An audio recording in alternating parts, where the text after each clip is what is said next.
picture? And they go, yeah. That's entrapment. And they just take the picture and they're smiling and having a good time because guys don't care. See how little skills women need to have to do shit? Indeed. Even to set a guy up for their fucking website. Like, guys, we would be thinking all kind of amazing ways to take a picture of a bitch.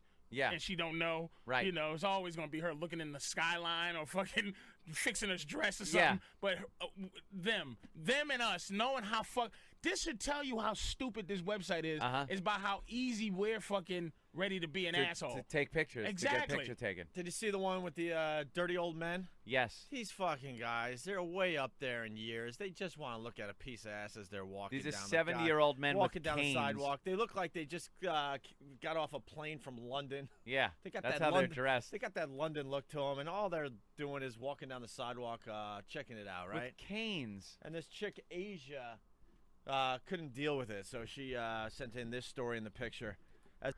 Yeah, exactly. That's like basically girls want alpha men to look at them, and anyone else, they want it to be some kind of crime, right? Oh, you looked at me? How dare you, you creep? Even though creepiness is entirely based on attractiveness.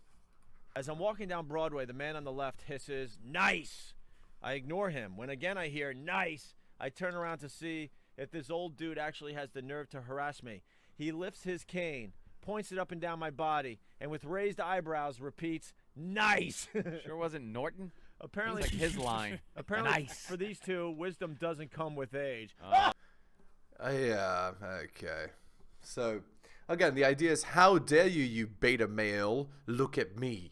I'm so much more valuable than you. But basically what the girl is saying is, you're not in my league. You don't deserve to look at me. And they've basically, like, because of Tinder and Instagram and Snapchat and all these apps, girls in 2023 have never had it easier to do this. They can literally only swipe on the guys that they find to be like alpha, and everyone else they can just, you know, like pour them, basically. That's how it is in 2023. You gotta be joking me, man. Something gotta be done about that shit, man. And there's their pictures. Could you see going down the street? I want a guy to walk down the street and walk up to a woman and go, "Hey, can I take your picture?" They'd go, "Ah!" Exactly. They'd be screaming, running away. The amount of skill it doesn't take to have this website. Because then they could do it to anybody. See, this is the type of shit. But like I said, it's the thing that makes life even. It's like the fact that girls can just do this so easy. Yeah. Is she walks up the street and she could just not look. You could look like a motherfucker that took her purse 6 years ago, and she just goes, "Can I take your picture?" Okay. And just make up a goofy little a story. You know, you think this is all fucking legitimate? You got it. Exactly. Hey, can I take your picture? Yeah. Sure, baby. Hey. Did you get that, or you need another one? Right, exactly. It's like the expression is women live life on easy mode, right? And they don't understand how hard it is to be a man, actually. Hello and welcome to the Helios blog. My name is Helios, here for another reaction video. If you're new to the channel, liking the content, hit the sub, hit all for notifications. If you'd like to support me, I do have a Patreon exclusive content, newly revamped. Patreon.com/theheliosblog. Just go there and subscribe. Again, it's patreon.com/theheliosblog. You can also drop me a donation like Tom M here. Shout outs to him. Link is in the description. Let's continue. And Did the flash go off? Now you're on the internet with, you know. Yeah. That's why I hardly ever try to put my face. Well, there's a lot of internet shit in me now. Like, I let fans take pictures and shit. What are you going to do? I guess it's different if you, but. Yeah. But on the street, dude, you know what I mean? Some chick just decides to have that kind of control. Snap a picture, you're on a website. You know, for saying hello or nice. That's what we're supposed to say. To slobby girls. Look at the big fat one in the middle here. She's is horrendous. Who is she? And it's a guy. Who's the guy? And they're all mad. Yeah, they're all angry with their arms outstretched with the camera phone. Fucking my Snapping girlfriend comes over my house, and there's a Puerto Rican dude that tries to, he damn near tries to rape her every time she comes in the house. And she comes, he's bothering her. And I'm like, bitch, if the day he doesn't try to rape you when he comes is the day I leave you. So pull your bootstraps up, bitch. This is what he's supposed to be doing. I don't want my girl being safe. Oh, shit. Patrice just keeps his women in line, man. Oh, yeah. Fucking. Yeah, so what's the idea there? The idea is if a girl is attractive to you, she's attractive to more people, right? And that's the competition. You got to beat out all your competition. That's the male burden of performance. And if there's ever a day where you don't, that's it. She'll leave. That is the pragmatic, yeah, like women's bedroom fun strategy. That's what it is, guys. It's not sugar, spice, and everything nice. It's if you fail to compete, you get thrown aside. You're just a, like a useless being at that point. That's how it is. Like, there is a male burden of performance and it never ends. That's why they say when you're in a marriage, you can't get fat, you can't get uncompetitive, you can't relax, because if you do, she's gonna cheat. That's how it is, guys.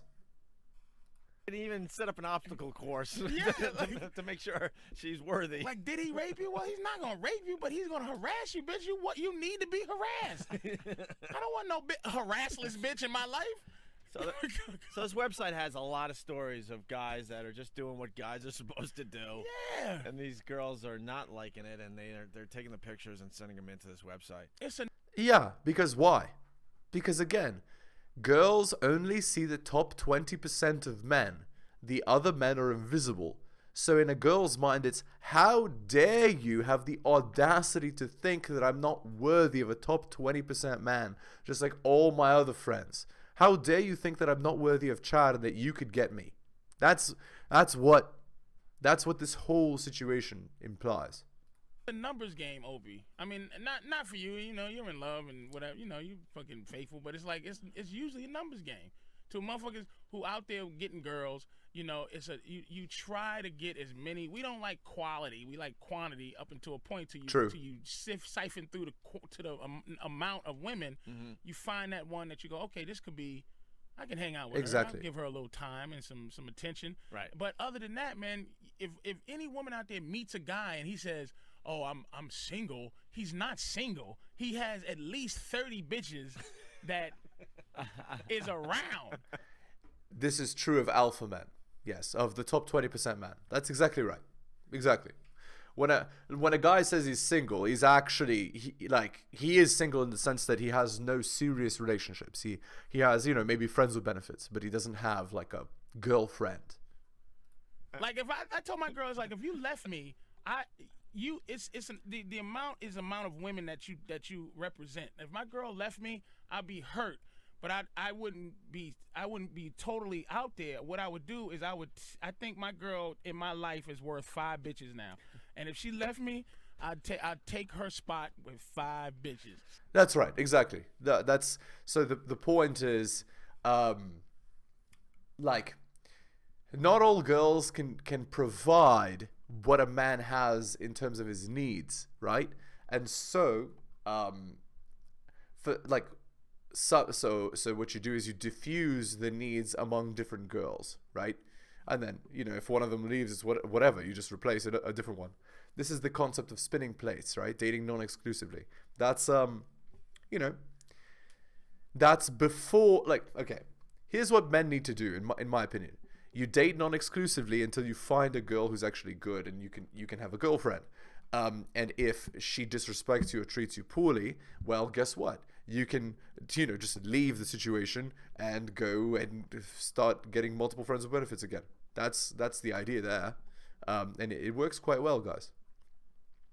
And once you have good experience with girls, you have an idea for the type of girl that's good for you and the type of personality that works and is compatible with you.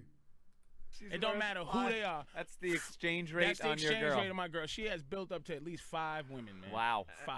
And why does she stay with you? I'm a good man. I'm a good man. As much shit as I talk, I'm a good man. But I don't. We had a big argument the other day. I was like, look, let's just break up for like a few weeks. Because she thinks she knows. Look at you. Wow. A few weeks. Well, because she thinks she knows where the sky is now. Like, what women do is they get sick of you. They got 2 halves of their brain. They got one half that goes, I love him so much. Anthony's beautiful. And it's the other side that goes, fuck that nigga. He ain't shit. I'm a better motherfucker than him. So that's always at war. So That's right. And the other side, quote unquote, is hypergamy. It's can I do better? Is this really the best I can do? Can I find someone better? Is he really competitive? Is he really as strong and powerful and good as he says he is? Or is he actually a loser, right? That's what it is. And as the girl gets to know you, right, it's no longer the illusion that you're projecting. There's a different reality, right? So you have to make sure that you as a man are actually strong, and it's not like a lie. Because if it is a lie, she's gonna find out and just leave, right? Like, so I mean, you could keep that up, right? If you wanted, right? You could lie and pretend to be a different person, and then use that as an excuse to get multiple girls, and then once they find out, go to a new girl. You could. It's Machiavellian, it's sociopathic, but you could do it, and many men do, right? But what I'm saying is it's much more efficient to just be congruent, like actually be a cool guy. And how do you be a cool guy? Well, by being multi-gifted, multi-skilled. Effectively, it just means putting in lots of effort, right? Getting multiple different abilities, being good in many different situations, right? So you would, be physically fit, you're charismatic, you know multiple things, you're good in many different situations, in even social situations, you're good, in many different environments, etc. So if crap hits the fan, like, you still maintain a cool, calm control. What they call it is amused mastery, right? All right, on to the Rodo Tomasi article here. Empathy. Women cannot bear to see a man experiencing negative emotions such as extreme anger, rage, fear, despair, despondency, or depression for extended periods of time. You say you want to be there for your man, but you can't do it. If it goes on long enough, it kills the attraction. It sets off your hypergamy alarms and subconsciously causes you to start hunting for a replacement man. A woman seeing a male go through the above will seek to replace that male immediately. Women cannot listen to men talking about or working out their dating, mating, relationship issues or problems. Women reflexively view a man discussing such issues as whining or complaining or bitterness or sour grapes or, well, you just chose poorly, so it sucks to be you, or suck it up, no one wants to hear you complaining. As to both of the above principles, when a male is involved, ratchet up by a factor of 5 the disdain and repulsion a woman experiences when seeing a male do or experience the above. Around the first week of August this year, I suffered what is commonly known as dancer's fracture. For all the risk-taking activities I've engaged in over my life, I've never had more than a hairline fracture on any bone in my body before this. This really hurt. Like edge of the bed, don't turn the wrong way, you're in agony kind of hurt. Forget about putting weight on it for 4 to 6 weeks. Holy God, I have a 2-story home and my bed's upstairs kind of hurt. The doc explained there's really no way to set a dancer's break, so just have to tough it out and take it easy. I refused to take any kind of narcotic painkiller, so it was ibuprofen and Tylenol for the better part of the first month. After the first week, the pain went from holy God to okay, I can do this if I grit my teeth. If a wild animal wanted to eat me, there'd have been no way for me to avoid it. I was literally hobbled for the first time in my life. Sack up, you big pansy. Now, do I sound like a big pansy to you? In my time, I've squatted well over 400 pounds, I've benched 305, I've leg pressed the weight of a small car in my younger days. Most of the guys I know who'd broken a bone or torn a bicep or slipped a disc knew and could empathize with exactly what I was describing to them in great detail. However, my loving wife of 17 years and my 15-year-old daughter's first reaction was, oh, men are such babies. They all make such a big noise about how much it hurts. You think that's hurt? That's not hurt. It was as if by dismissing my injury, I would get up and say, yeah, okay, it's really not so bad, and go back to mowing the lawn or something. This has been a pretty consistent theme for Mrs. Tomasi and every single woman I've been involved with before her. Women don't want to accept that their man could ever be incapacitated. Before I was game aware, I took this with a grain of salt. My wife has been a medical professional since she was in her early 20s, and she's seen some pretty gnarly crap in various trauma centers, so I had to take that into consideration. There's a certain disconnect from human suffering in that line of work that has to be made or you lose it.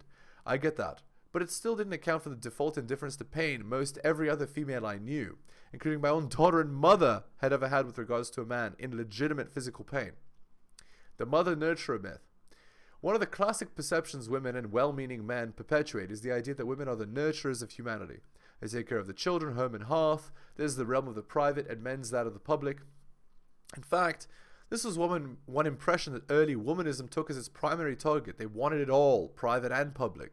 Despite the statistics about bad stuff, despite the realities of hypergamy and the war bride's dynamic, the classic characterization of women as mother, nurturer, nurse, and caregiver have endured, even as a complement to the strong independent characterization womanism would reimagine for them. Perhaps is due to a deeply to a deep hardwiring of the importance of hypergamy into the feminine's firmware, but women cannot accept that any man, and in particular a man worth considering as a suitable hypergamic pairing, might ever be incapacitated. The feminine subconscious refuses to acknowledge even the possibility of this. Perpetuating the species and ensuring the nurturing of her offspring may be part of her psyche's hard code, but ensuring the survival and provisioning of her mate is not. This isn't to say that women can't learn to assist in a mate's well-being. It's just not what evolution has programmed her for. It requires effort on her part. I propose that because women are solipsism, and they're predicated on hypergamy, it necessarily excludes them from empathizing with the male experience, and this extends to men's legitimate pain. The idea that the man her hypergamy betted its genetic inheritance on for protection and provisioning could be so incapacitated that she'd have to provide him with protection and provisioning is so countervalant to the feminine imperative that the feminine psyche evolved psychological defenses. Men are just big babies when it comes to pain, against even considering the possibility of it. Thus, due to species beneficial hypergamy, women fundamentally lack the capacity to empathize with the male experience or male pain. Empathy versus sympathy. Now, before I'm deluged with offended women's binary responses to the contrary, I very specifically use the term empathize rather than sympathize in my evaluation of women's psychological coping dynamics here. There's universally, and there's a comparative definition between sympathy and empathy. So empathy is the ability to mutually experience the thoughts, emotions, and direct experience of others. It goes beyond sympathy, which is a feeling of care and understanding for the suffering of others. Both words have similar usage, but differ in their emotional meaning. So sympathy is acknowledging another person's emotional hardships and providing comfort and assurance. And empathy is understanding what others are feeling because you've experienced it yourself or can put yourself in their shoes. So sympathy essentially implies a feeling of recognition of others' suffering, while empathy is actually sharing that suffering, if only briefly. Empathy is often characterized as the ability to put oneself in another's shoes. So empathy is actually a deeper emotional experience. Empathy develops into an unspoken understanding and mutual decision-making that is unquestioned and forms the basis of tribal community. Sympathy may be positive or negative in the sense that it attracts a perceived quality to a perceived self-identity, or it gives love and assistance to the unfortunate and needy. So women do not lack the capacity to sympathize. And in fact, they do it for virtue signaling purposes. It's actually the empathy that's lacking. Okay, back to the video here. So basically, there's a time, like, I'm sure you tell your girl things, like, she's younger than you, so there's things that you know. Like, if you're 12 years older than your woman, right, and you're trying to talk to her, and she's like, I know. It's like, well, hold up, bitch. So if you're 24 years old, can a 12-year-old person say to you, I know. You're 12 years younger than me. If you're 12 years younger than me, bitch. My girl's not that young. She's like 4 years younger than me. But I got 4 years more wisdom than her. She's never been in a good relationship. She's fucking goofy. When is she gonna? She only thinks she knows shit because I tell her shit. So now she thinks she knows shit. Like, I know where the sky is. I know how to walk now, motherfucker. Who needs you? I go, okay, sweetie. Go out there and walk and find the sky without me. Please. Literally. That's exactly right. So the idea is they become, they take you for granted because they think that you'll never leave, right? That's the idea. So if a girl starts to take you for granted, all you have to do is pull away, and she realizes that if you do leave, she's hopeless without you, right? Again, if she pulls away, your response is not to chase. Your response is to pull away twice as hard as she pulls away. That's the idea. And you must always be ready to leave, because a man's greatest agency is his ability to walk away. And if you give up that agency, and this applies even if you're in a marriage, right? If the girl is being cancerous to you, even if we're in a marriage, we are walking away. Like, unfortunately, right? This is why I recommend that you don't get married, because it takes away a lot of your agency, right? The only purpose of marriage would be to have children in a stable family, right? So you have to be very, very careful before you bet your whole life on this, and keep in mind the marriage and divorce laws and all of this stuff. Again, it's why I can't possibly recommend marriage in the West. You would have to change countries in order to get married, basically.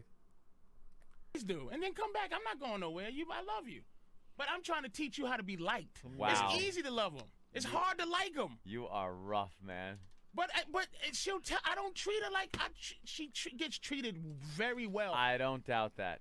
I don't doubt that at all. I know how to be in relationships. But that being treated well is on such a fine line. Like, she could fall off of that being treated well. Easy. You let her. That's right. Exactly. The girl has to convince you every day to get the good treatment. She has to convince you every single day why you should be in a relationship with her. And if she can't convince you, well, then there's a giant problem.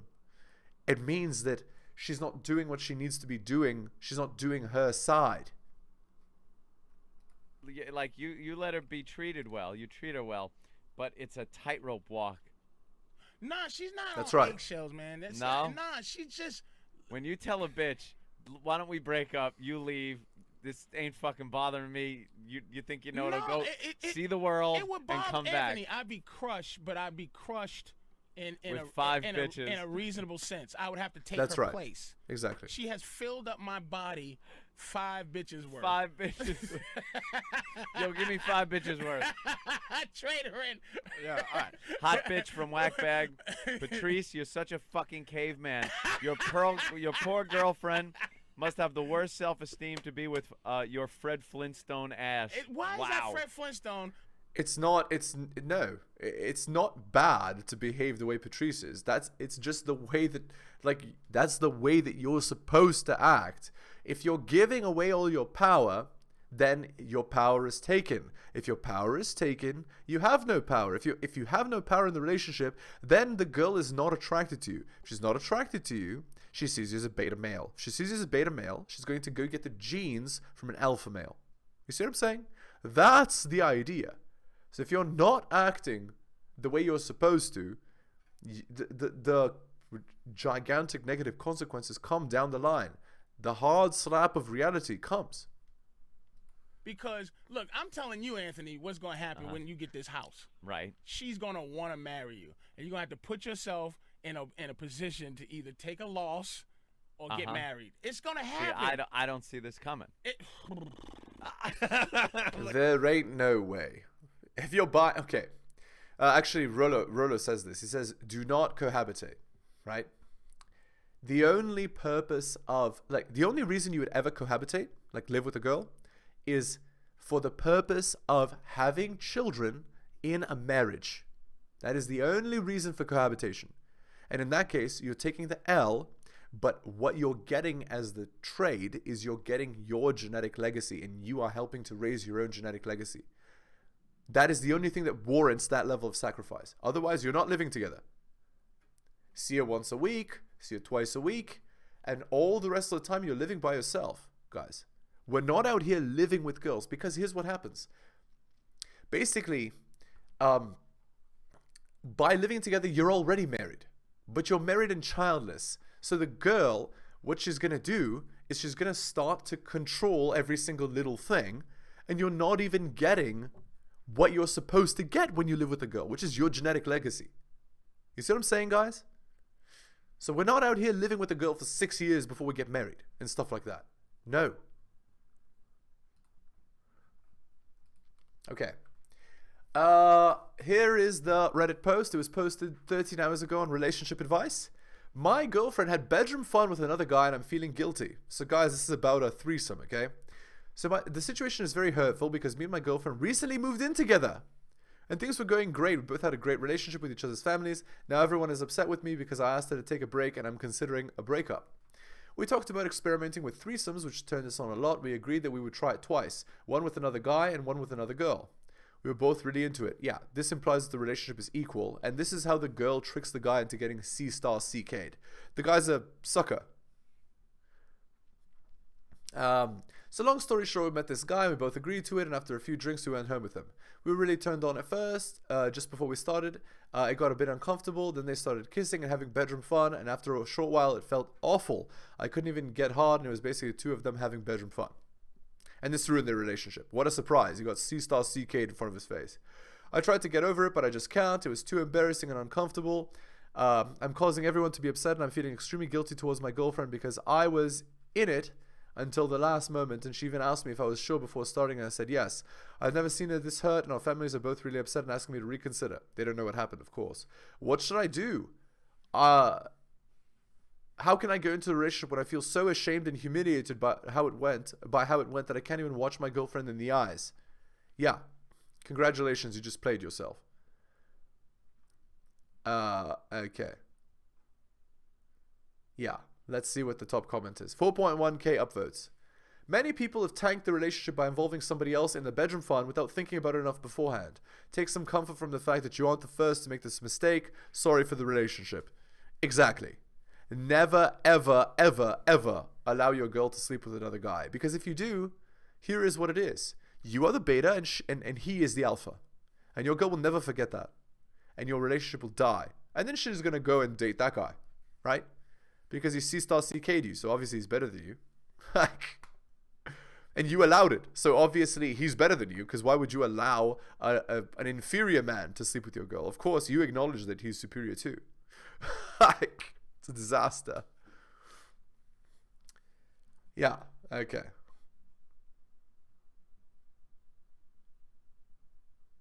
Yeah, everybody thinks it'll be different with me and Maya, so spoiler alert, it's never different. So this is why I'm saying marriage, like the only reason you would ever enter into a marriage is for the purpose of having your genetic legacy. So if you're not doing that, why are you even in a marriage in the first place? If kids are coming in 5 years, then you should spend 4.999 years living, not cohabitating. And then when you have the kids, then you're cohabitating. You see, guys? You see the idea? Because you're not sacrificing your freedom for no return. All right. We're going to end the video there.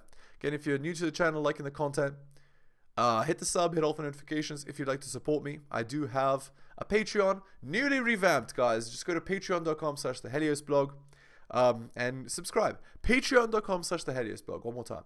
And you can also drop me a donation like Tom M here. Shout outs to him. The link is in the description.